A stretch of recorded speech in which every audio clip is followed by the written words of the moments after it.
Assalamualaikum warahmatullahi wabarakatuh. Alhamdulillahirabbil alamin wa bihi nasta'in wa ala umuri dunya waddin. Wassalatu wassalamu ala asyrafil anbiya'i wal mursalin sayyidina wa maulana Muhammadin wa ala alihi washabihi ajmain, amma ba'd. Yang terhormat Ibu dosen pengampu mata kuliah Hukum Ekonomi Syariah di Indonesia, yang saya hormati teman-teman kelas Hukum Keluarga Islam A yang semoga tetap dalam lindungan Allah dan dalam kondisi sehat walafiat. Kami dari kelompok 2 yang beranggotakan Huda Musyaki NIM 111911, Muhammad Alif Saifullah NIM 111912, Lia Nikmatul Maula NIM 111914, Iza Uzalia Hatidah NIM 111918, Maulani Karismatunisa NIM 111930 dengan mengangkat tema peran Otoritas Jasa Keuangan atau OJK dalam industri keuangan syariah di Indonesia. Pengertian Otoritas Jasa Keuangan atau yang biasa disebut sebagai OJK adalah lembaga negara yang dibentuk berdasarkan Undang-Undang Nomor 21 Tahun 2011 yang berfungsi menyelenggarakan sistem pengaturan dan pengawasan yang terintegrasi terhadap keseluruhan kegiatan di dalam sektor jasa keuangan, baik di sektor perbankan, pasar modal, dan sektor jasa keuangan non-bank seperti asuransi, dana pensiun, lembaga pembiayaan, dan lembaga jasa keuangan lainnya.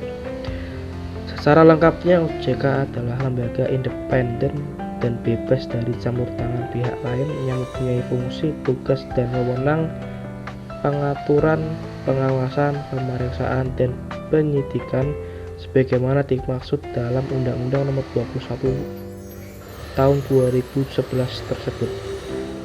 Tugas pengawasan industri keuangan non-bank dan pasar modal secara resmi beralih dari Kementerian Keuangan dan Bapepam LK ke OJK pada 31 Desember 2012, sedangkan pengawasan di sektor perbankan beralih ke OJK pada 30 Desember 2013 dan lembaga keuangan mikro pada tahun 2015. Selanjutnya akan dijelaskan oleh rekan saya.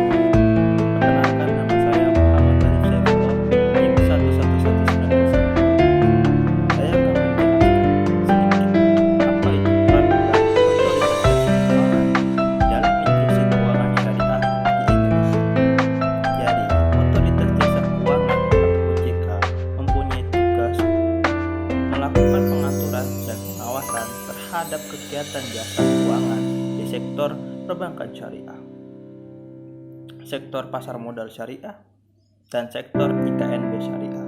Kemudian, peran otoritas jasa keuangan dalam pengawasan operasional bank syariah adalah berwenang menilai dan memastikan bahwa bank syariah melaksanakan kegiatan operasional berdasarkan prinsip-prinsip syariah.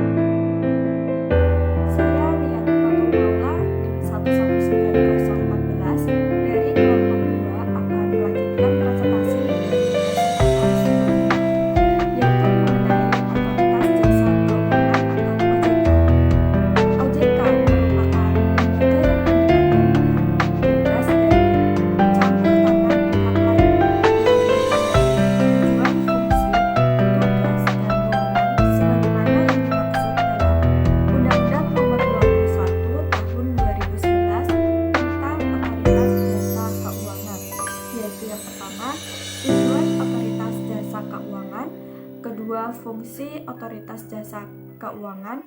Ketiga, tugas otoritas jasa keuangan. Dan yang keempat yaitu wewenang otoritas jasa keuangan. Kemudian tujuan dari otoritas jasa keuangan. Dalam ketentuan pasal 4 Undang-Undang OJK menyatakan bahwa Otoritas Jasa Keuangan OJK dibentuk dengan tujuan agar keseluruhan kegiatan di dalam sektor jasa keuangan, yaitu yang pertama terselenggara secara teratur, adil, transparan, dan akuntabel. Kedua, mampu mewujudkan sistem keuangan yang tumbuh secara berkelanjutan dan stabil.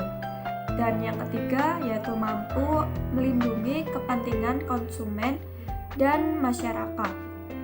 Selanjutnya, saya Isa Usri Hadida akan melanjutkan pembahasan materi mengenai fungsi Otoritas Jasa Keuangan.